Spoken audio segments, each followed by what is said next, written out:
Hello my dear friends. तो अगले episode में हम देखते हैं कि हमारे केसार की काफी ज्यादा चोट लगी होती है, जिसकी ड्रेसिंग कर रहे होते हैं डॉक्टर, और वो उन्हें इंस्ट्रक्शन दे रहे होते हैं और कहते हैं कि हाँ, ये काफी गहरी चोट आई है, मगर शुक्र करो तुम्हारी पहली चोटें बाहर नहीं निकली।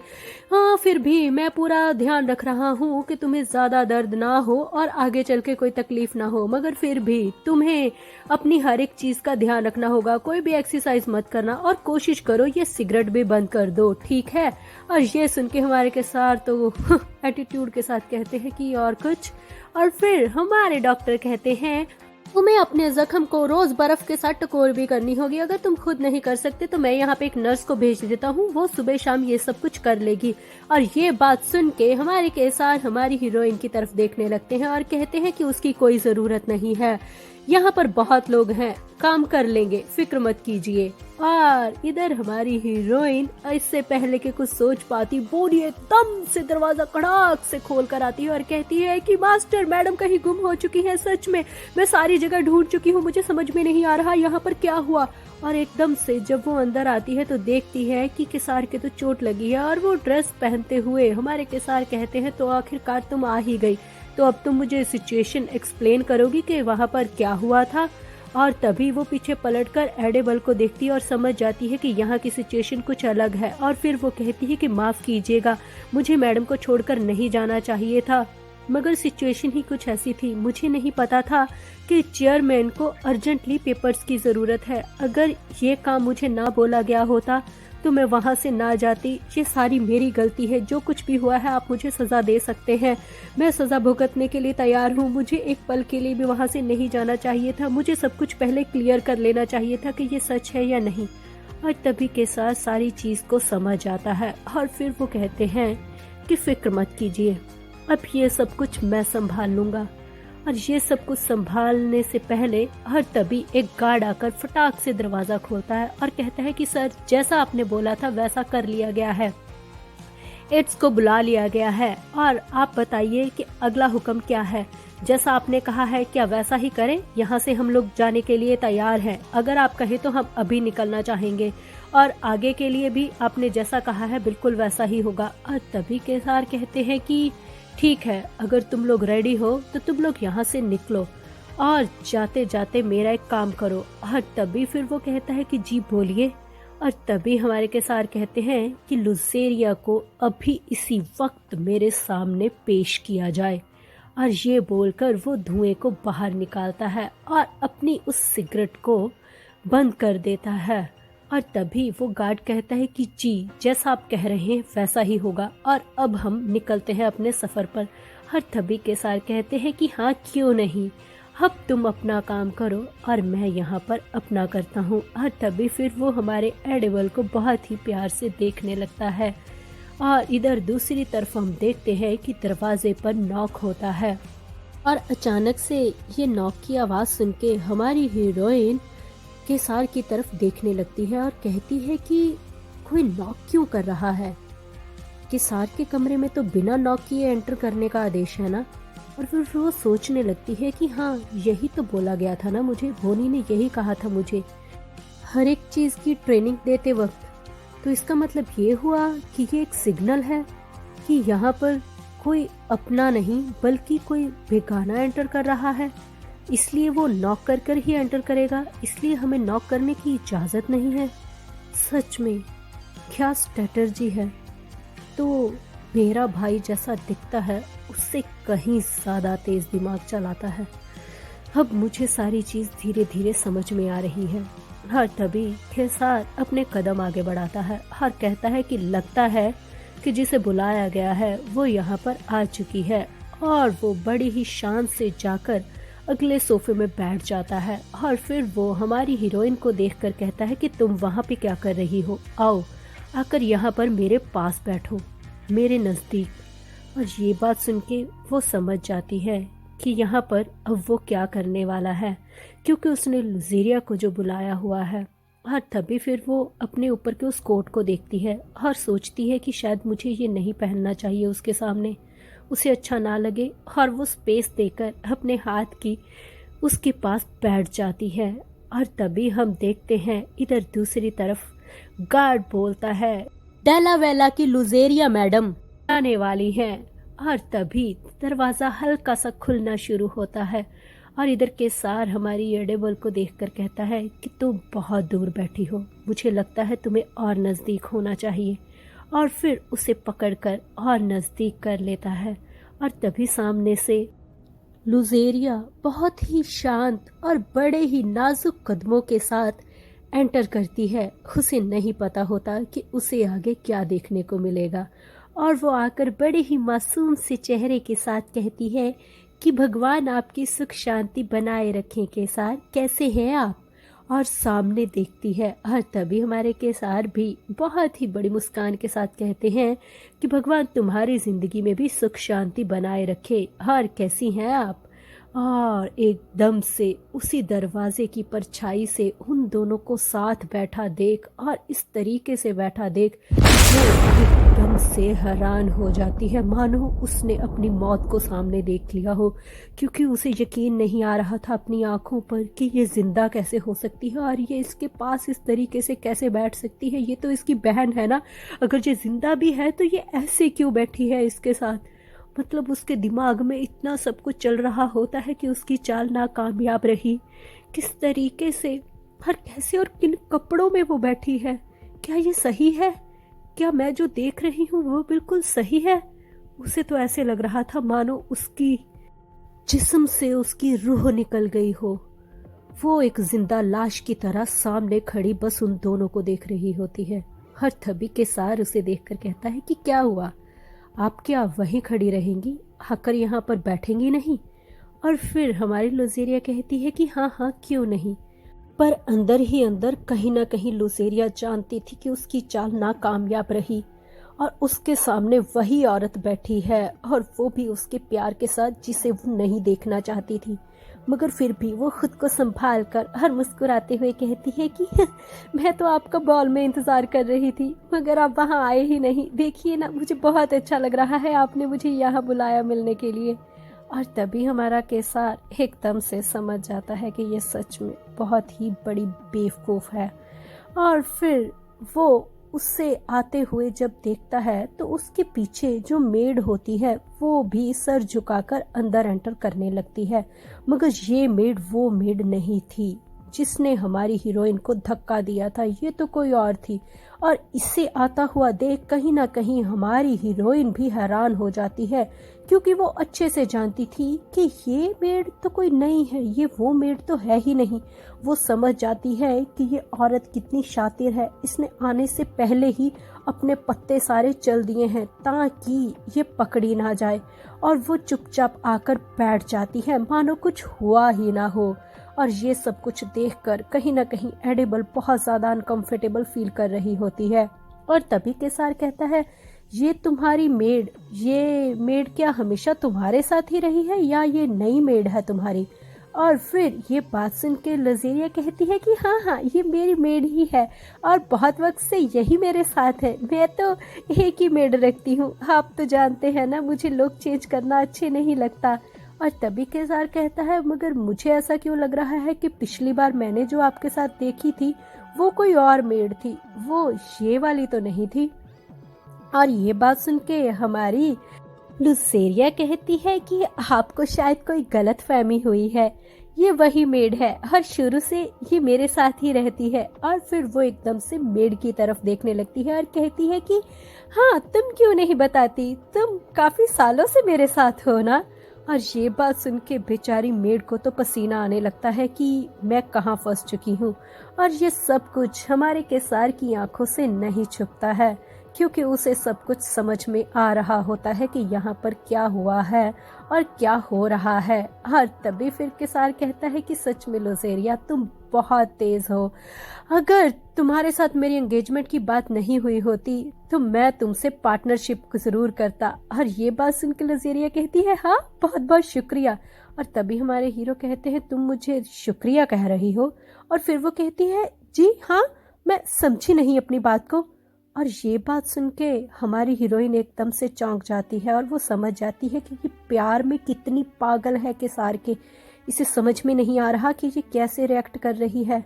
ये एक बेवकूफ लग रही है इस वक्त। क्या ये भूल चुकी है कि ये अभी अभी किसी को मारने की साजिश करके हटी है? और किसार के सामने तो ये ऐसे बैठी है जिसे इसे पूरी दुनिया भूल चुकी हो, इसकी बॉडी लैंग्वेज तक चेंज हो चुकी है। और फिर लुजेरिया कहती है कि तुम्हें क्या चोट आई है? क्या मैं इसमें कुछ मदद कर सकती हूँ? क्या हुआ था?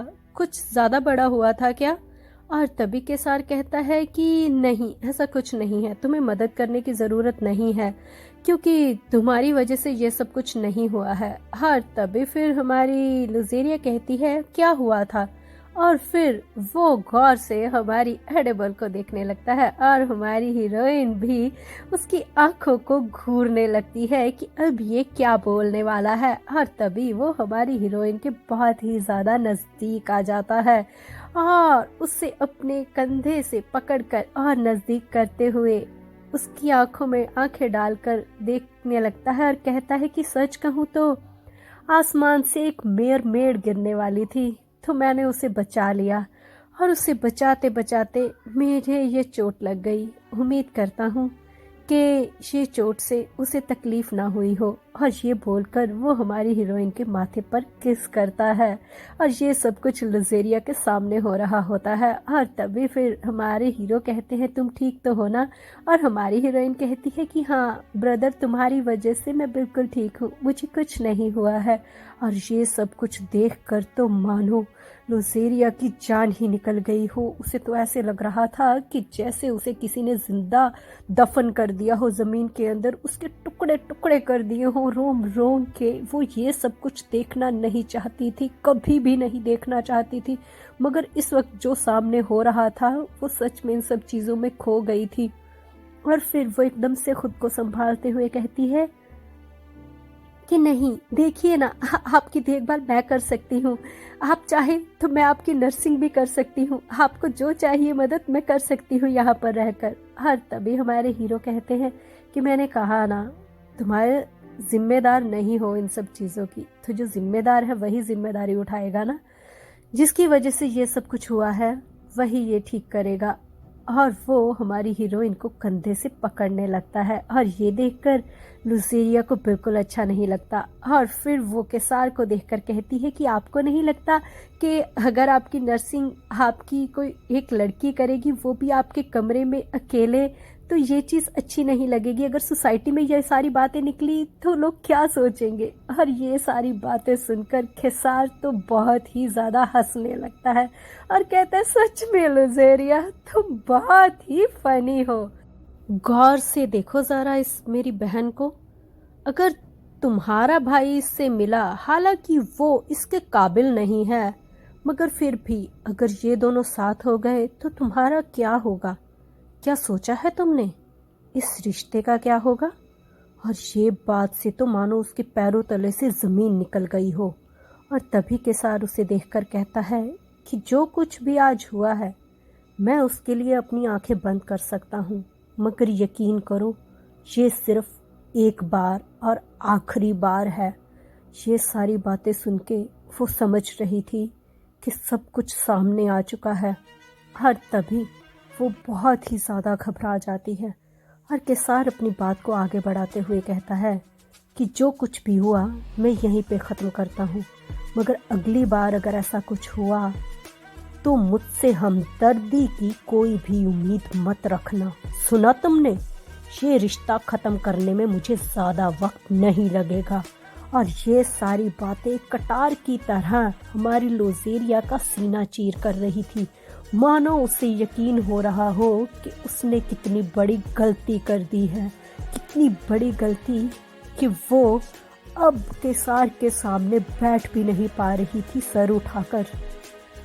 और इधर हम दूसरी तरफ देखते हैं कि मैडम बिस्टॉन इधर से उधर घूम रही होती हैं और मन ही मन सोच रही होती हैं कि लगता है लुजेरिया की चाल नाकामयाब रही और मेड कहीं ना कहीं पकड़ी गई है। हे भगवान, ये क्या हो गया है? कुछ ना कुछ मुझे करना चाहिए था, मुझे पहले ही इसके बारे में सोचना चाहिए था। अब मैं फंस चुकी हूँ, अब आगे क्या होने वाला है मैं खुद नहीं जानती।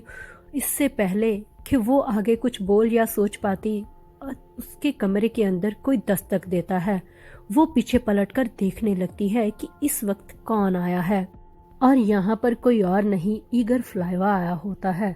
जो कि अपनी नीली आंखों के साथ उसे घूरने लगता है और धीरे धीरे अपने कदम आगे बढ़ाता है। और उसे एकदम से वहां पर देखकर मैडम बिस्टॉन तो एकदम से घबरा जाती है और उसे सामने देखकर कहती है कि तुम यहाँ पर क्या कर रहे हो, वो भी इस वक्त। और वो सर झुकाकर कहता है कि मैडम बिस्टॉन, मुझे सिर्फ महल से जो आदेश मिले हैं मैं उन्हें पूरा करने के लिए यहाँ पर आया हूँ। उम्मीद करता हूँ कि आप मेरा उन ऑर्डर्स को पूरा करने में साथ देंगी और अब आप चुपचाप मेरे पीछे चलेंगी। और ये बात सुन के वो कहती है कि तुम मुझे कहाँ लेकर जाने वाले हो। और फिर वो कहता है ये ऑर्डर है, चलिए।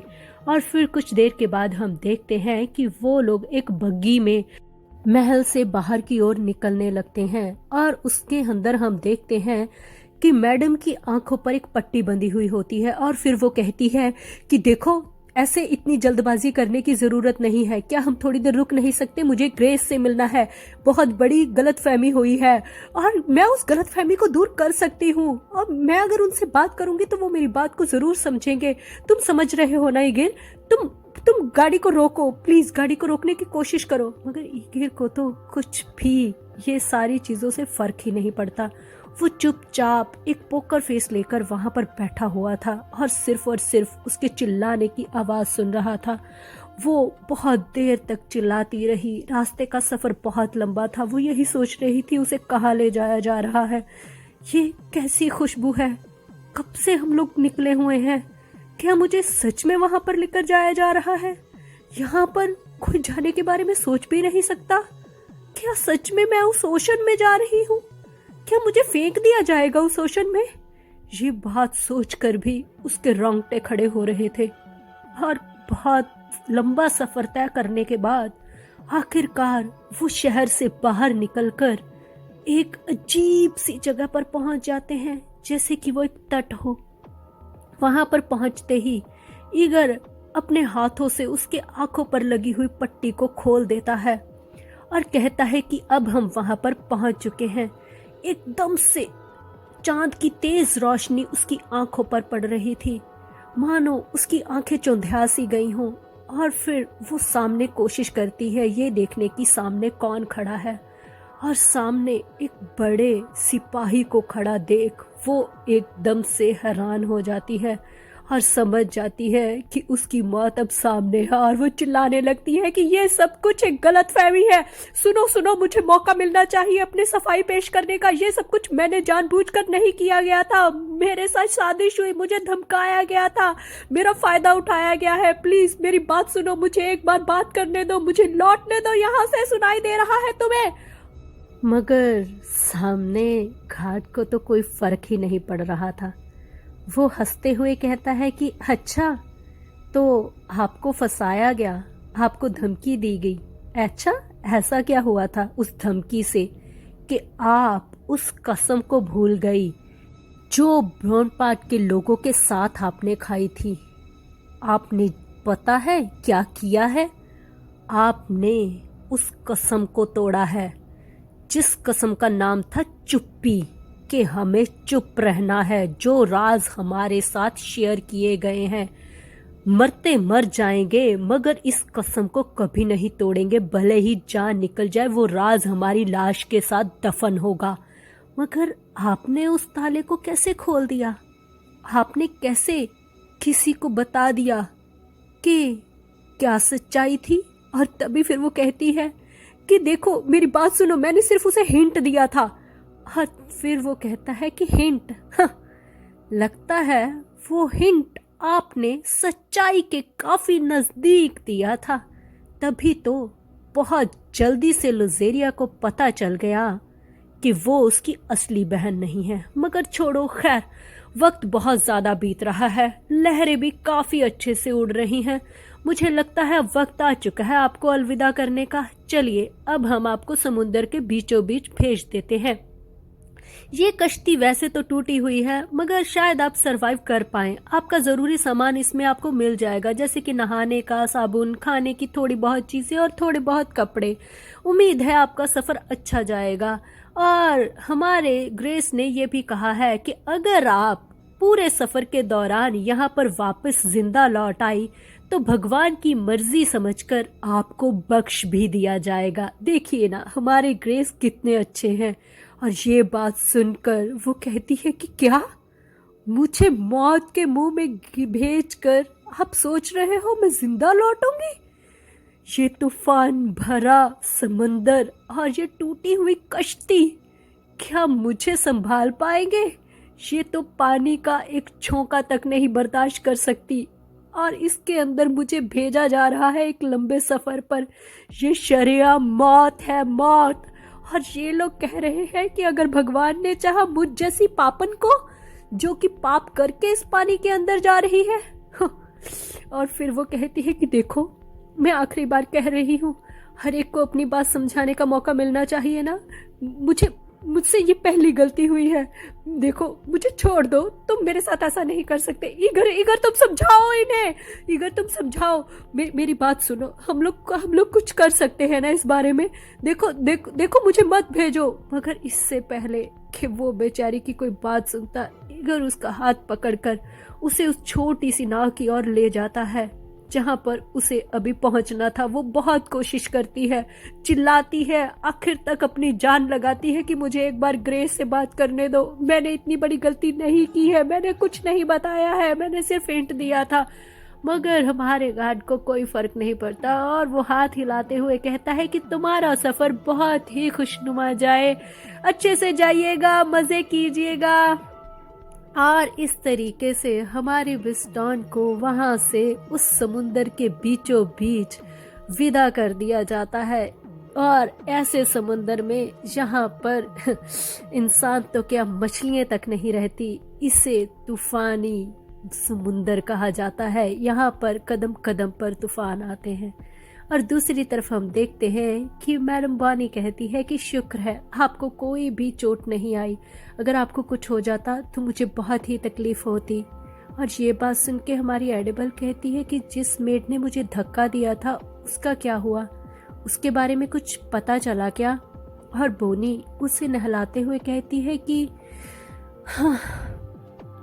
हाँ, महल के पीछे एक लाश मिली है।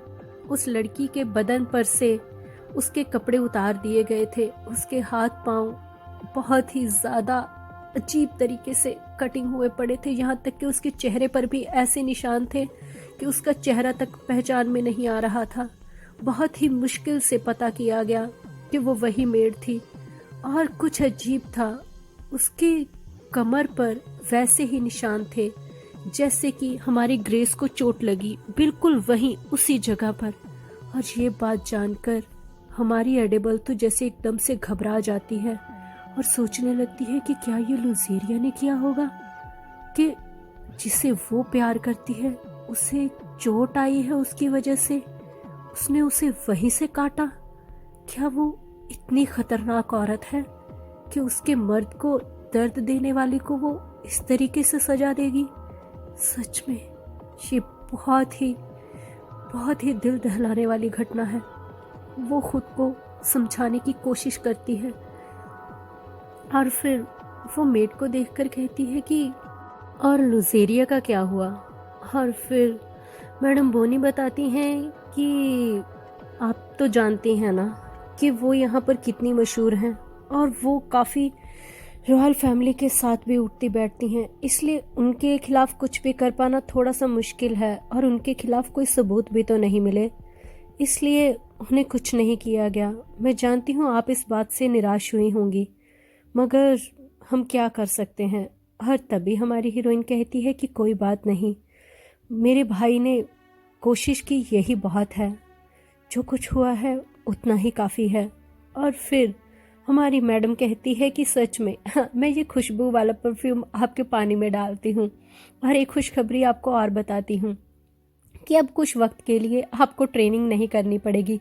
जब तक कोई अच्छी सी ट्रेनर आपके लिए नहीं मिल जाती तब तक आप आराम से आराम कर सकती हैं और अपने ज़ख्मों को ठीक कर सकती हैं, अपने बदन पे आए हुए भी और पैरों पे आए हुए भी। इसकी वजह से आप और भी ज़्यादा खूबसूरत लगने लगेंगी, है ना।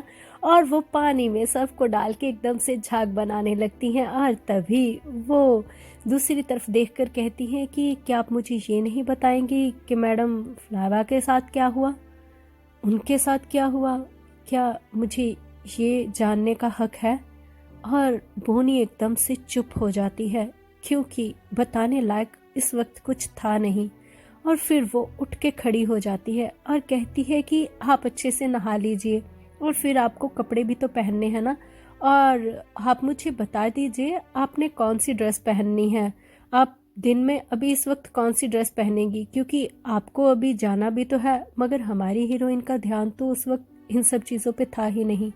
उसका ध्यान तो इस वक्त इसी चीज़ पे था कि यहाँ पर अभी क्या हुआ। और तभी बोनी फिर कहती है, आप कौन से कपड़े पहनना चाहेंगी इस वक्त, आपने जाना भी तो है। और तभी हीरोइन कहती है कि कहाँ जाना है, मैं कुछ समझी नहीं आपकी बात को।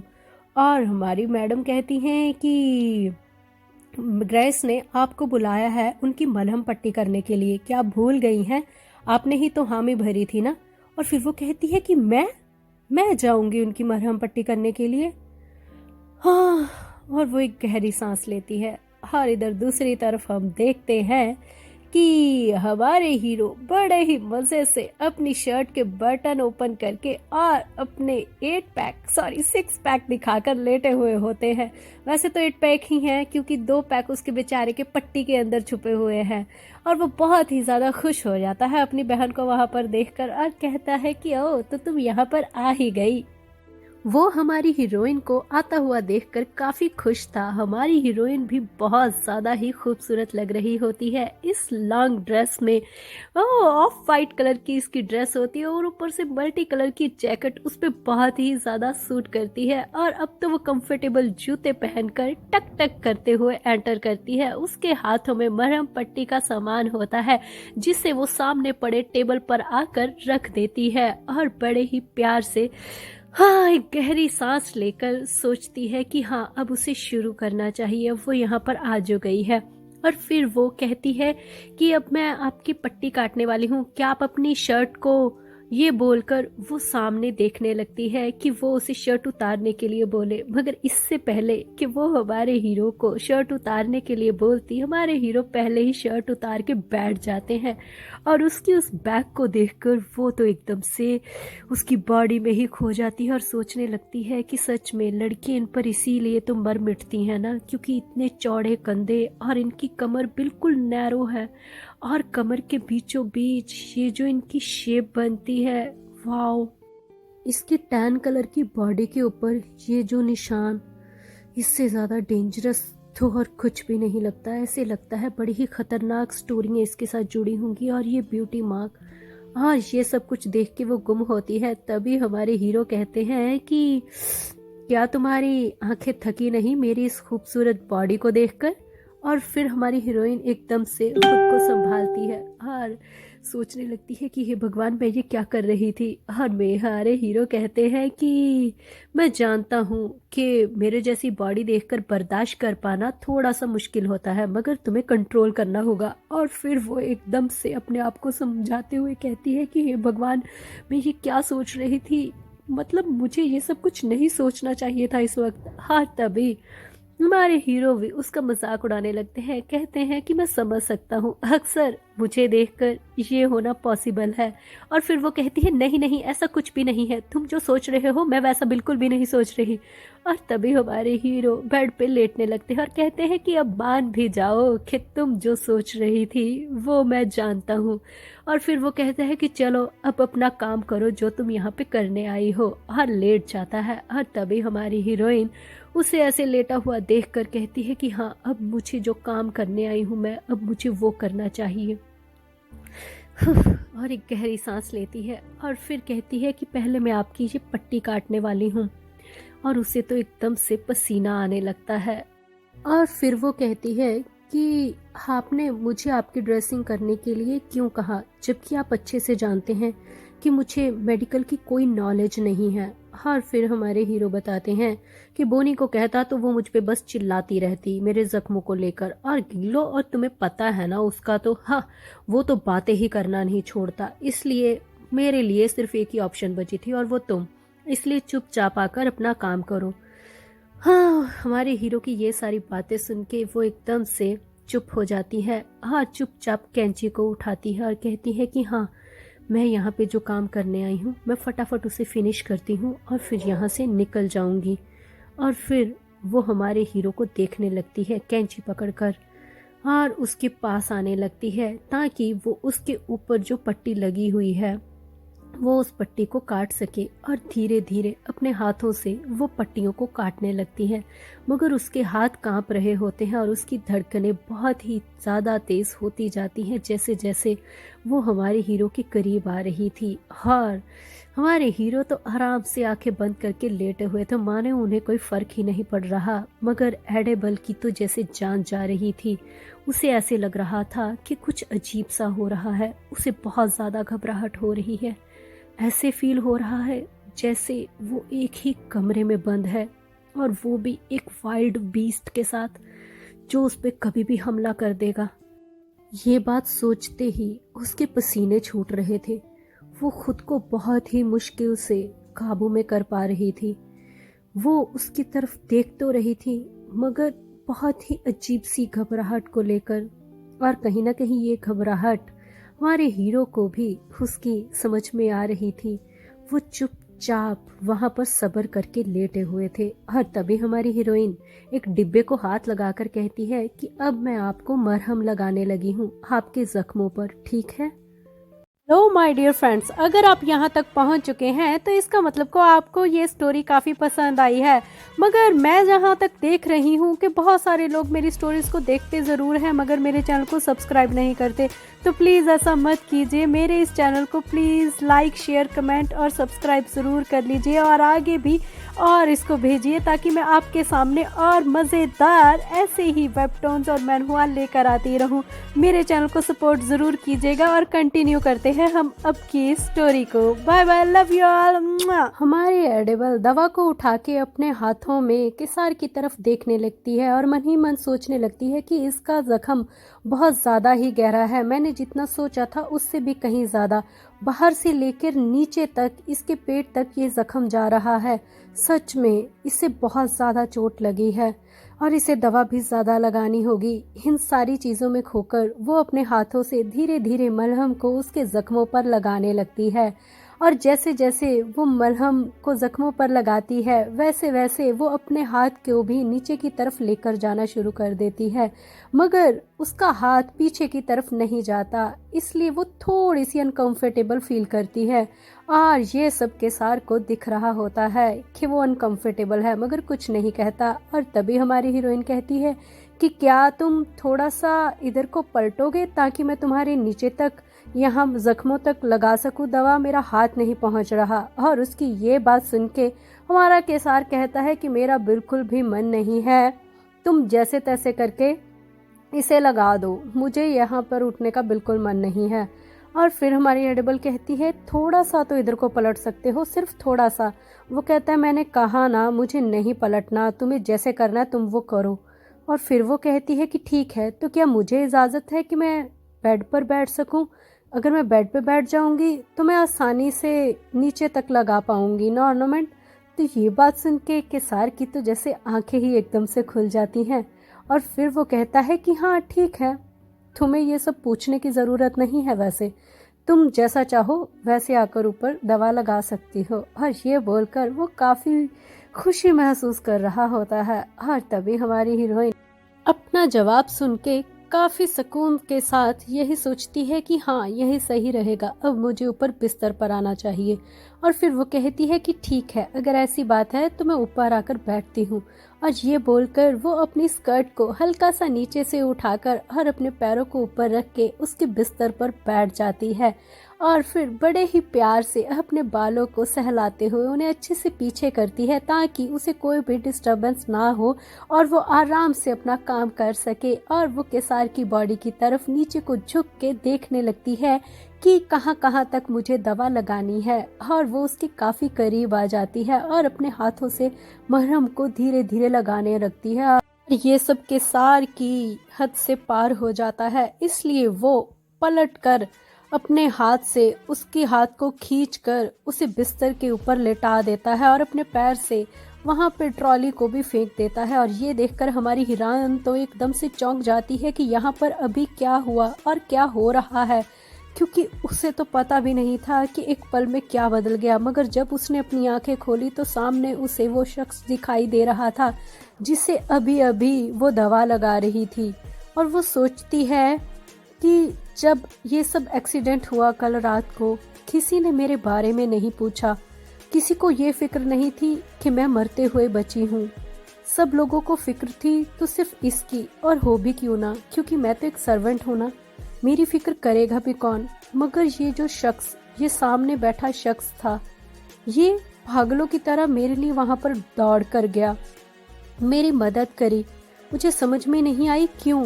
अगर मेरे जैसी एक सर्वेंट मर भी जाती तो कोई फर्क नहीं पड़ता, मगर फिर भी इसने मेरी मदद की, इसने मुझे बचाया।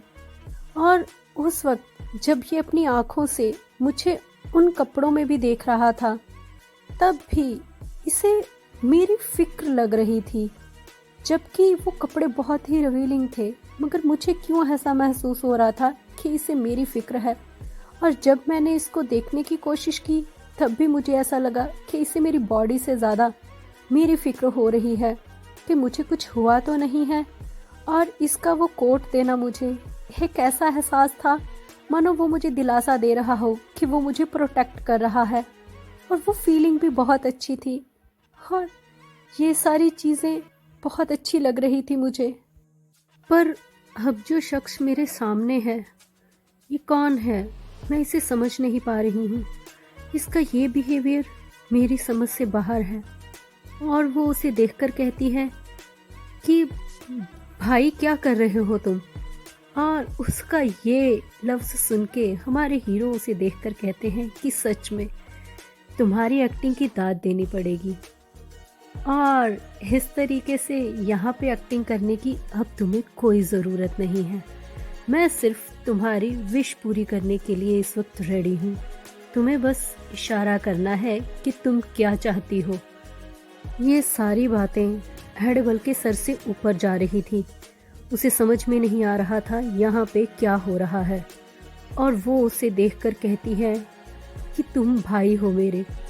और फिर वो कहता है कि सच में हाँ, मैं मानता हूँ मैंने बहुत अच्छी लड़की को चुना है एक्टिंग करने के लिए, मगर अब इस एक्टिंग को छोड़ भी दो। तुम्हें नहीं लगता कि बिस्तर पे मुझे बाही कहना कुछ अटपटा सा लगेगा? तुम यहाँ पे मुझे कुछ और कह सकती हो। और ये बात सुन के वो एकदम से गुस्से में आ जाती है और कहती है कि तुम्हारा दिमाग तो ठीक है, तुम्हें पता भी है तुम क्या कह रहे हो। और ये उसकी ऊंची आवाज़ सुन के वो एकदम से हंसने लगता है और मन ही मन सोचने लगता है कि सच में हाँ, तो तुम नादान बनने का नाटक करना चाहती हो।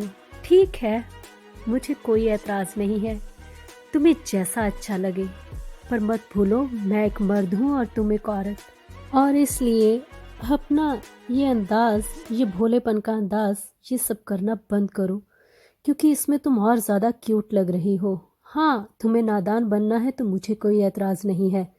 तुम ये बन के अपना नाटक जारी कर सकती हो, और तुम जो चाहती हो मैं वो भी करने को तैयार हूँ। तुम्हारी हर एक इच्छा पूरी करने को। कहो तो शुरू करें।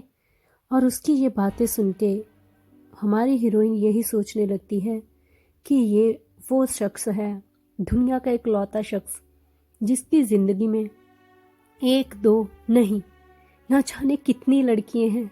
शायद उनकी गिनती मैं अपनी उंगलों पर भी नहीं कर पाऊंगी। इतनी ज़्यादा लड़कियां इस शख्स पे मरती हैं, और ना जाने कितनी इसकी ज़िंदगी में आने के लिए तैयार हैं। अलग अलग राज्यों से, अपने इसके नगर से, यहाँ तक के पूरे देश भर से ऐसी लड़कियां हैं जो इसके लिए पागल हैं। और इन सब औरतों की भीड़ में ये इकलौता शख्स है जिसकी तरफ हर एक औरत अट्रैक्ट होती है।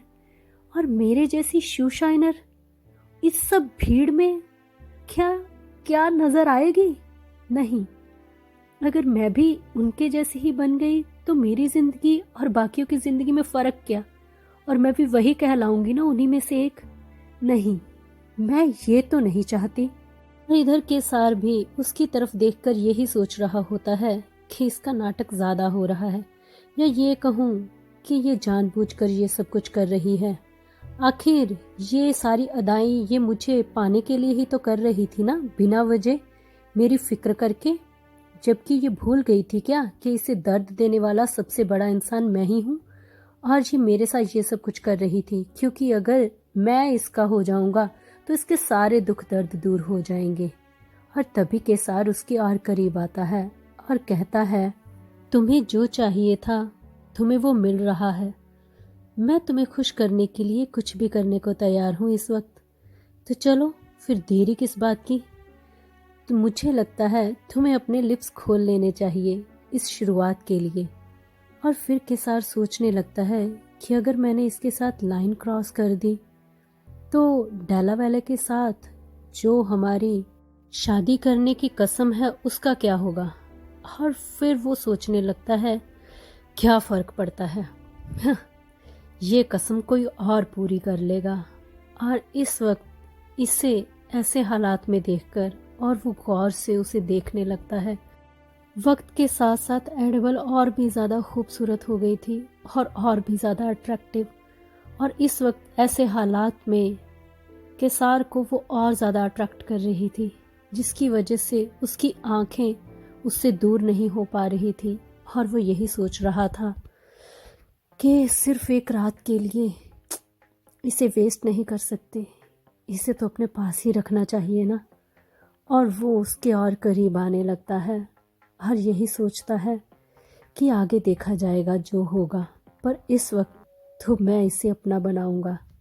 उसी वक्त बाजी पलट जाती है जब हमारी हीरोइन वहीं से सीजर को उठाकर उसकी तेज धार की नोक को हमारे केसार की गर्दन के आगे लगा देती है। और ये देखकर तो वो एकदम से हैरान हो जाता है और कहता है कि हाँ, ये क्या, तुम्हें पता भी है तुम क्या कर रही हो? और फिर वो कहती है कि मैं बहुत अच्छे से जानती हूँ कि मैं इस वक्त क्या कर रही हूँ। और तभी केसार उसकी आंखों में आंखें डालकर कहता है कि तुम में इतनी हिम्मत है क्या कि तुम मेरा गला काट सको।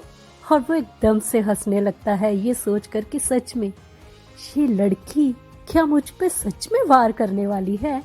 इतनी हिम्मत है क्या इसमें कि ये मेरा गला काट सके। हाँ, मतलब हद है, ये सच में ऐसा कर रही है मेरे साथ, वो भी इस वक्त इस हालात में। केसार को सच में नहीं पता होता कि वो उसे सच में सेड्यूस नहीं कर रही। उसे तो यही लग रहा होता है कि बाकी लड़कियों की तरह ये भी उसके साथ यही कर रही है। मगर हमारी हीरोइन अपने अंदाज में बोल ही देती है कि हाँ, मुझ में इतनी हिम्मत है कि मैं ये गला काट सकूं। और ये सुनकर केसार कहता है कि सच में क्या इतना जुर्रत कर पाओगी? और फिर वो कहती है क्यों नहीं, मैं ऐसा कर सकती हूँ, तुम भूल गए हो घिमोरा से हूँ मैं। और ये बोलकर वो तेज नोक को उसकी गर्दन पे चुभोने लगती है। और ये देखकर वो एकदम से हंसने लगता है और मन ही मन सोचने लगता है कि ये तो सच में सीरियस है। हाँ, क्या बात है। और तभी वो अपनी ताकत को दिखाता है और हमारी हीरोइन के दोनों हाथों को एकदम से पकड़कर ऊपर कर देता है और कहता है कि तुम्हें क्या लगा था कि एक छोटी सी सीजर से तुम मेरा गला काट पाओगी? क्या बेवकूफ़ी है। और मन ही मन मुस्कुरा रहा होता है कि पहली बार उसके साथ ऐसा कुछ हुआ है कि एक लड़की, वो भी उसके बिस्तर पर उसे जख्म दे रही थी। और फिर वो उसे देखने लगता है और कहता है कि सच में ये सबसे बड़ी बेवकूफ़ी है ना, ऐसी गंदी हरकत करने की। क्या तुम्हें लगा कि सच में तुम मेरा कुछ बिगाड़ पाओगी? हाँ, तुमने ऐसा सोचा भी कैसे?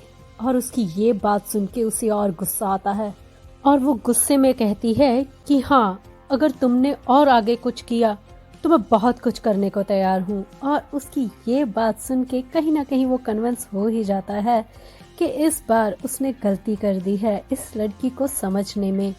और फिर वो सोचने लगता है, ओ माय गॉड, ऐसे हालात में ऐसी बातें नहीं करनी चाहिए थी।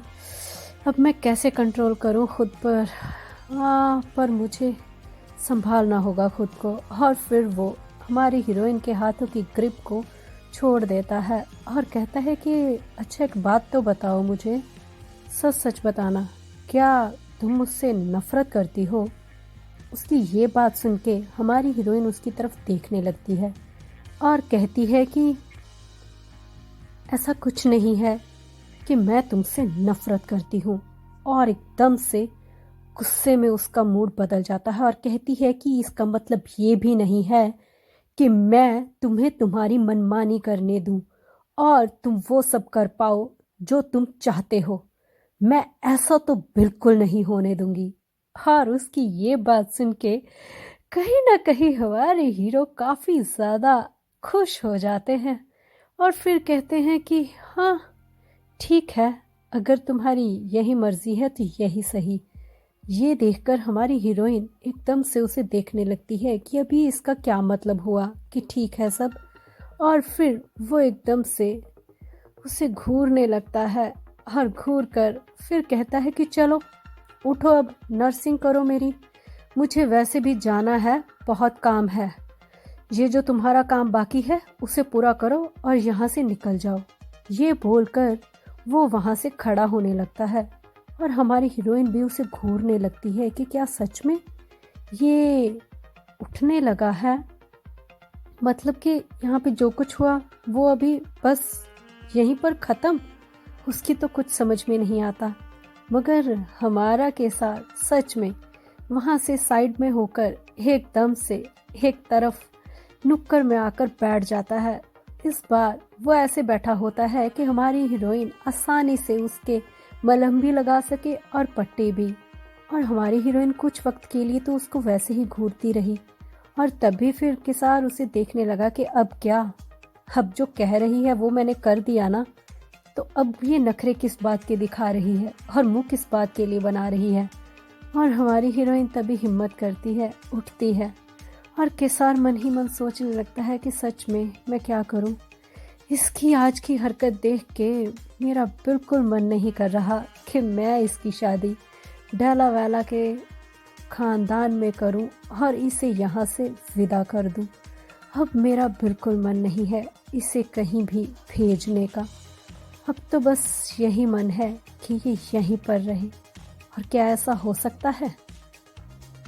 इसके साथ ही हम स्टोरी में आगे बढ़ते हैं और देखते हैं कि बैंकेट के बाद में सारे के सारे राजाओं के लोग इकट्ठे होकर चेयर वुमेन के सामने बैठे हुए होते हैं और सब बधाई देते हैं कि सच में ये बॉल काफी अच्छा गया और सब लोग बहुत ही खुशी के साथ गए और केसार की वजह से यहाँ पर सब कुछ परफेक्ट हुआ। और तभी हमारे हीरो कहते हैं कि ये सब आप तारीफ कर रहे हैं, ये तो होना ही था, आप सबने बहुत मदद की है। और तभी एक राजा कहते हैं, एक बात सुनने में आई है कि जब बॉल चल रहा था तब लुजेरिया को स्पेशली आपके पास आपके ऑफिस में बुलाया गया।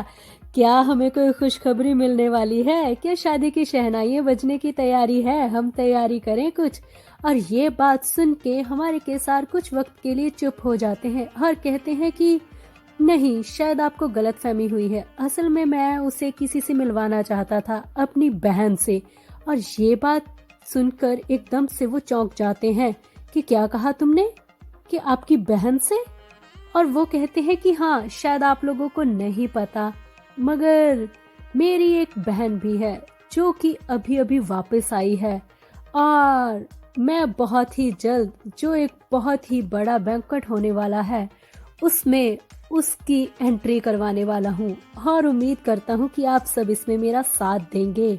और ये सब सुन के हैरान हो जाते हैं कि क्या कहा, एक बहन है और उसकी एंट्री होगी हाई सोसाइटी में एकदम से, ये अचानक से क्या हो गया और कौन है ये, कहाँ से आई है?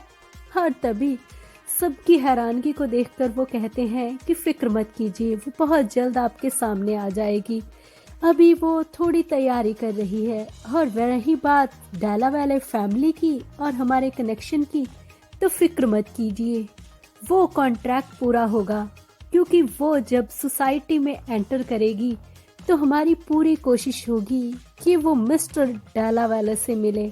और जब वो उनसे उस ओकेजन में पहली बार मिलेगी तो उम्मीद करता हूँ कि मिस्टर डालावाला को मेरी बहन ज़रूर पसंद आएगी और हमारी फैमिलीज के द्वारा ली हुई कसम भी पूरी हो जाएगी।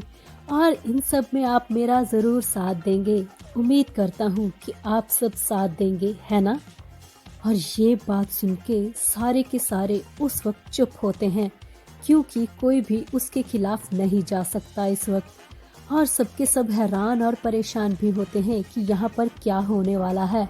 और तभी डेला वेला से आया हुआ नुमाइंदा भी उसे घूर कर देखने लगता है और तभी केसार कहता है कि आप तो डेला वेला से ही है ना, तो आपको तो अब ये मैसेज मिल गया ना।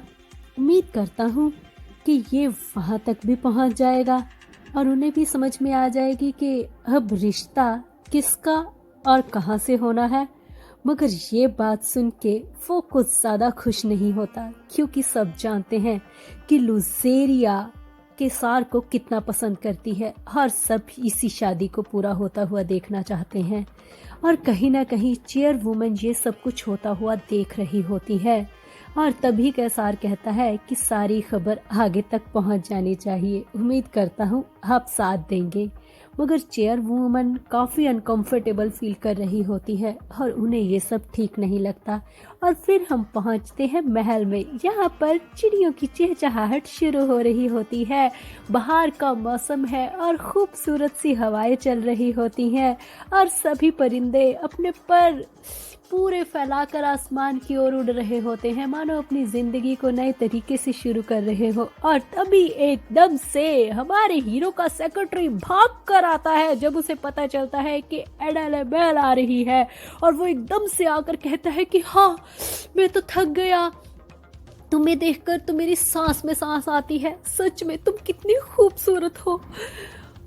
मेरी तो सांस ही रुक जाती है, मैं जितनी बार भी तुम्हें देखता हूँ और हर बार तुम खूबसूरत होती जा रही हो। क्या तुम यकीन करोगी, मुझे तो कभी कभी ऐसा लगता है कि अगर आसमान की परियां भी आ जाए ना तो वो भी तुमसे जेलस करेंगी। और ये सुन के पीछे से उसके एक बहुत ही जोरदार कोई वार करता है और वो वार कोई और नहीं, हमारा केसार करता है और कहता है कि भगवान आपकी जिंदगी में सुख शांति बनाए रखें और कैसी हैं आप। और दूर से ही केसार को देखकर हमारी हीरोइन कहती है कि भगवान आपकी भी जिंदगी में सुख शांति बनाए रखे। और सामने से हमारे केसार को देखने लगती हैं और केसार फिर उसे देखकर एकदम से कुछ पल के लिए तो अपनी आंखें भी बंद नहीं कर पाता और मन ही मन ये सोचने लगता है कि उस रात के बाद से लेकर अब तक मैंने इसे देखा नहीं था, या ये कहूँ कि इसे इग्नोर किया। उसकी आंखों के सामने वो रात के सारे सीन आ रहे थे कि किस तरीके से वो उसके पास थी और किस तरीके से वो एकदम से बदल सी गई थी, मानो वो उसकी जान ही ले लेगी। वो सारी चीज़ें उसकी आंखों के सामने बार बार आ रही थी और वो सामने खड़ी एडेबल को बहुत ही नर्वस रूप में देखता है, जिसे देखकर वो उसे कहता है कि यहाँ पर मैंने तुम्हें आज किसी और काम के लिए बुलाया है, इसलिए मैं चाहता हूँ कि तुम थोड़ी सी रिलैक्स हो जाओ। हाँ, काफ़ी झटके में लग रही हो तुम इस वक्त, थोड़ा लूजन अप हो सकती हो तुम। उसकी ये बात सुन के सारे के सारे एक दूसरे की तरफ देखते हैं और फिर एडेबल की तरफ कि इसका क्या मतलब था, ये क्या टेंस है, इसे किस बात की परेशानी हो रही है। और फिर तभी एंट्री होती है एक शख्स की, उसके लिए दरवाज़ा खुलता है और आगे से हम देखते हैं कि एक इंसान आता है जिसका नाम होता है ईगर, यानी कि जिसे आप मिल चुके हैं ऑलरेडी। ये है ईगर क्लोरे, ये है हमारे बोनी के भाई जिसकी अभी अभी एंट्री हुई है हमारी हीरोइन के गार्ड के तौर पर, और जो ऑलरेडी हमारी सिंगोरा को भी छोड़कर आ चुका है पानी में। और जब वो आता है तो इसे इंट्रोड्यूस किया जाता है कि ये आज से तुम्हारा गार्ड है और तुम्हारी सेफ्टी की सारी जिम्मेदारी इसकी है। और हमारी हीरोइन उसे पलटकर देखती है और समझ जाती है कि इसका और बोनी का सरनेम एक है, और फिर वो बोनी की तरफ घूरने लगती है। और ये देखकर केसार कहता है कि तुम सही सोच रही हो, ये और दोनों भाई बहन है। असल में ईगर इसका छोटा भाई है, देखने भी सेम शक्ल लगती है ना। और ये बोलकर वो हंसने लगता है और तभी हमारी हीरोइन भी उन दोनों को देखने लगती है और मन ही मन सोचने लगती है कि हाँ, ये देखने में भी एक जैसे ही हैं। और हमारी हीरोइन ये सब सोच ही रही होती है कि तभी हमारे शैतान सेक्रेटरी भी यही कहते हैं कि सच में हमारी मैडम तो काफी समझदार है, वो बातों को जल्द से जल्द समझ जाती है, ये काफी क्विक है। और हमारी हीरोइन को भी अपनी तारीफ अच्छी लगती है और फिर वो सामने देखने लगती है और कहती है कि आपसे मिलकर अच्छा लगा, आपके साथ काम कर कर अच्छा लगेगा। और तभी गार्ड भी अपना सर झुकाता है, कहता है मैडम मैं आपकी शरण में हाजिर हूँ, उम्मीद है हम अच्छे से मैं अपना काम कर पाऊंगा। और ये बोलकर दोनों अच्छे से मिलते हैं और तभी सेक्रेटरी भी खुश हो जाता है और कहता है कि वाह वाह, ये अपने हर एक चीज अच्छे से चल रही है। और तभी हमारे हीरो कहते हैं तुम उसकी ज्यादा ही तारीफ कर रहे हो, उसे अब तक ये नहीं पता कि बोनी हमारी सर्वेंट नहीं है। और ये बात सुन के हमारे सेक्रेटरी को भी गुस्सा आता है और वो कहता है कि अभी वो कुछ ही महीनों से तो यहाँ पर है ना, और तुम चाहते हो कि वो कुछ हर एक चीज सीख जाए। और फिर कहता है कि चलो चलो अब बहुत ज्यादा वक्त हो चुका है, हमें अगली मीटिंग के लिए भी जाना है, इतना वक्त नहीं है कि हम यहाँ पर ही बैठे रहें। और ये बात सुन के हमारे हीरो को अच्छा नहीं लगता और कहता है कि सच में आज के काम को यहीं पे खत्म करो ना, मेरा जाने का बिल्कुल भी मन नहीं है। अरे यार, ऐसा नहीं हो सकता कि मैं अपनी बहन के लिए थोड़ा सा वक्त निकाल सकूं, काश मैं इसे ही थोड़ी देर यहाँ पर रोक कर रखूं और कहूं कि अभी मैं मीटिंग में ही हूँ। और ये बात सुन के हमारी हीरोइन उसे पीछे पलटकर देखने लगती है और सोचने लगती है कि सच में इस शख्स का दिमाग खराब हो चुका है, लगता है इसके दिमाग ने काम करना ही बंद कर दिया है। और तभी तीनों के तीनों गार्ड, बोनी और उसका भाई यही सोच रहे होते हैं कि ये सिचुएशन क्या है, इनकी बातें आज कुछ अजीब सी हैं और वो हमारी समझ से बाहर क्यों जा रही हैं। और तभी दोनों बाहर आ जाती हैं अलविदा कह के। और हमारी हीरोइन आते वक्त भी यही सोच रही होती है कि अब मेरे भाई की समझ मुझे बिल्कुल भी नहीं आ रही, सच कहूँ तो उसे भाई कहने का भी मन नहीं करता, वो बास्टर्ड है, अपने आप को समझता क्या है। उस दिन उसने मुझे सेड्यूस करने की कोशिश की, हाँ उसने यही किया था, कमरे में बुला के मुझे, जबकि मैं तो उसकी मदद करने जा रही थी ना, मगर वो मेरे साथ क्या कर रहा था उस वक्त, मुझे सेड्यूस करने की कोशिश कर रहा था और अपनी मनमानी करने की कोशिश कर रहा था। और जब मैंने अपना असली रूप दिखाया और जब मैंने ये क्लियर किया कि मुझे वो सब नहीं चाहिए, तब उसका बिहेवियर एकदम से चेंज हो गया और आराम से जाकर वो साइड पे बैठ गया, मानो कुछ हुआ ही ना हो। अरे ऐसे कोई इंसान एक पल में कैसे बदल सकता है, मुझे तो सच में उसकी समझ नहीं आ रही। और फिर एकदम से सोचने लगती है, पर जब वो मेरे करीब था, बहुत ही करीब, मुझे उसके दिल के निशान तक नजर आ रहे थे। वो देखने में सच में बहुत ज़्यादा हैंडसम, कोई भी उसकी उस आंखों में खो जाए, कोई भी पागल हो जाए उसे देखकर। फिर एकदम से सोचने लगती है कि मैं ये क्या सोच रही हूँ, मुझे उसके बारे में ऐसी बातें कब से दिमाग में आने लगी, मैं पागल हो गई हूँ क्या? क्या मुझ पे भी वो असर करने लगा है? नहीं नहीं नहीं, ऐसा नहीं हो सकता, मुझे खुद को संभालना होगा, ये सब सही नहीं है। हाँ, मैं उसकी बहन हूँ, यही सही है। और तभी वो जब आगे बढ़ते हैं तो देखते हैं कि एक बटलर आता है बहुत तेजी से भागता हुआ, और बोनी उसे दूर से देखती है और कहती है कि आप यहाँ पे क्या कर रहे हैं, क्या कुछ काम था, अर्जेंट काम था क्या? और तभी बटलर कहता है कि क्या आप पास आएंगी, बात करनी है आपसे। और वो एकदम से भाग कर आती है और दोनों आपस में कुछ बात करते हैं। और ये सारी बात सुन के बोनी बटलर की तरफ देखती है और फिर कहती है कि क्या आप थोड़ा वक्त देंगे हमें, क्योंकि मैडम अभी रेडी नहीं है, मुझे इन्हें तैयार करके लेकर आना होगा ना, और इतना वक्त तो चाहिए मुझे कम से कम इन्हें ड्रेस चेंज करने के लिए। और तभी बटलर कहता है कि हाँ ठीक है, आप जैसा कहती हैं मैं वैसा करने को तैयार हूँ, मगर थोड़ा जल्दी कीजिएगा। और फिर बोनी कहती है हाँ ठीक है। और तभी फिर वो सामने हमारी हीरोइन की तरफ देखती है और कहती है कि जल्दी कीजिए, हमारे पास वक्त नहीं है, हमें अभी के अभी आपको रेडी करना है। और तभी हमारी हीरोइन कहती है क्यों, क्या हुआ, कुछ अर्जेंट है क्या?